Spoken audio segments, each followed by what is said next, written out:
I used to spend my summer holidays with my dad, helping him fit kitchens and build furniture he had designed and made in the workshop.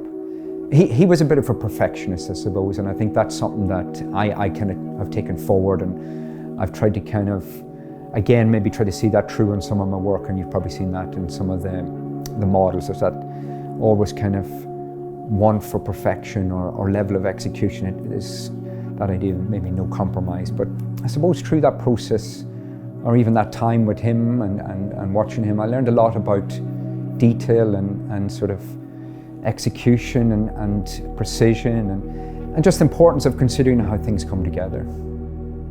Growing up, I was very much involved in construction and building. I was on site quite a lot, so it was a very predominant part of my upbringing. I was literally surrounded by it. I set up Thomas-McBrien in the summer 2017. In the sort of year since inception, we've relied heavily on a talented pool of collaborators, and many of whom would be some of our good friends, just to help us and alleviate some of the maybe project pressures. It's something that's been hugely beneficial and very positive, and it's something I'd like to continue more so in the future.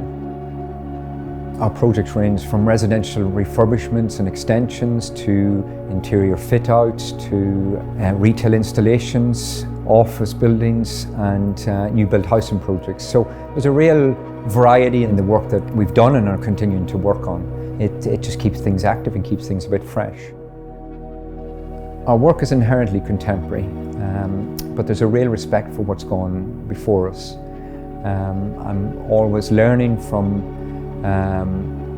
old buildings and constantly going for walks in the cities. I'm on the lookout for maybe good proportions or an entrance sequence or a door threshold detail or a window jamb or sill detail or even just depth of facade. And those are things that really inspire me and definitely inform our work.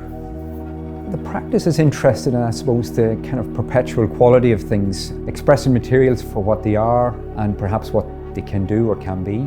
We're also very interested in the sort of longevity and a sort of lasting quality of our work, and that is evident in, actually I would say, in the work we've done to date. Whether that be through our sort of conceptual ideas, materials we've used, construction techniques, or even just through this sort of spatial design, and maybe using light and maybe shadow just to kind of emphasize that a little bit more.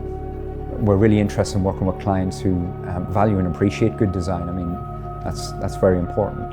And I think that's the key. I think it's designing buildings that suit their clients and reflect their needs. I think that's very important.